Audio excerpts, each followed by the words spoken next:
Doctor प्रिया Lakshmi Jain, gynaecologist, मूंगा medical centre, एक बार फिर आपके सामने आई हूँ आपके लिए एक्टोपिक प्रेगनेंसी का टॉपिक लेके।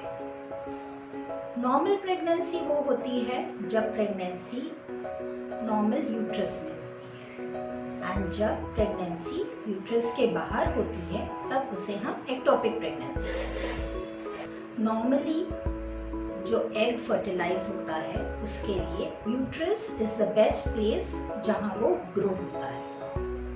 जब एग स्पर्म से फैलोपियन ट्यूब्स में मिलता है वहीं फर्टिलाइज होता है, और फर्टिलाइज होने के 7 दिन बाद वह यूट्रस में आके वहीं चिपक जाता है और वहीं बढ़ता है। This is normal physiology. Ectopic pregnancy की मात्रा वैसे तो बहुत कम है, पर फिर भी 50 में से एक प्रेगनेंसी ये उसकी परसेंटेज है। अब एक्टोपिक प्रेगनेंसी कहाँ हो सकती है? ये हो सकती है हमारे फैलोपियन ट्यूब्स में, जिसे हम ट्यूबल प्रेगनेंसी कहते हैं, ओवरीज में, सर्विक्स में, या एब्डोमेन में भी होती है, जिसे हम उसको एब्डोमिनल प्रेगनेंसी कहते हैं। अब इसके बहुत सारे कारण होते हैं। सबसे फर्स्ट रीजन है पेल्विक इन्फेक्शन। पेल्विक इन्फेक्शन के कारण फैलोपियन ट्यूब्स में ब्लॉकेज आ जाती है। दूसरा कारण है पेल्विक सर्जरीज। यूट्रस के आसपास जो भी सर्जरी हुई है उसके कारण एडिशंस बन जाते हैं, जिससे एग्स और स्पर्म्स के मूवमेंट में हिंड्रेंस आती है। फिर एक बहुत कॉमन रीजन है आजकल जो अनसुपरवाइज्ड यूज आई पिल का हो रहा है, उसकी वजह से भी एक्टोपिक प्रेगनेंसी काफी नजर आ रही है। And last but not the least, tuberculosis. India में टीबी का सबसे कॉमन रीजन है, जिसके कारण यूट्रस में और ट्यूब्स में टीबी होती है, जिससे एक्टोपिक प्रेगनेंसी के चांसेस बढ़ते हैं। अब नेक्स्ट मैं आपको बताना चाहूंगी कि ये किस में प्री डिस्पोज ज्यादा रहता है। जिसकी प्रीवियस हिस्ट्री एक्टोपिक प्रेगनेंसी हो, जिसकी उम्र 35 इयर्स से ज्यादा हो, जिसने कई बार एबॉर्शंस हो चुके हैं, और लास्ट जिसमें कॉपर टी लगे होने के बावजूद प्रेगनेंसी होती है। इन सब रीजंस में एक्टोपिक प्रेगनेंसी ज्यादा देखी जाती है। Now we will come to symptoms.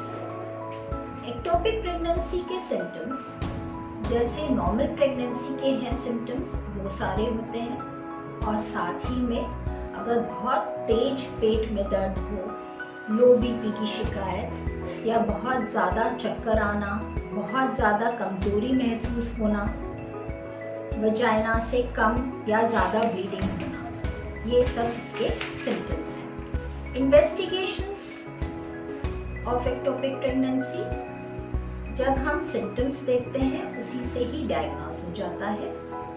फिर हम सोनोग्राफी करवाते हैं, जिससे हमें उसकी जगह मतलब साइट का पता लगता है, ब्लीडिंग का पता लगता है, complete blood count and beta HCG levels, जो कि अपेक्षित से कम होते हैं।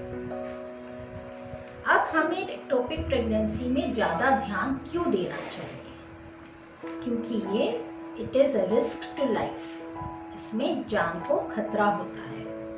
अगर इसका डायग्नोसिस मिस हो जाए तो अंदर ट्यूब में ही या जहाँ पे प्रेगनेंसी बढ़ रही है वहाँ पे रक्त स्राव होने का चांसेस होते हैं, जिसके कारण पेशेंट शॉक में चला जा सकता है, इमरजेंसी सर्जरी की जरूरत पड़ेगी और ब्लड ट्रांसफ्यूजन की भी जरूरत पड़ सकती है। जैसे ही डेट मिस हो, you should visit your doctor, and once positive, और doctor and only a doctor can confirm कि ये प्रेगनेंसी कहाँ पे बढ़ रही है।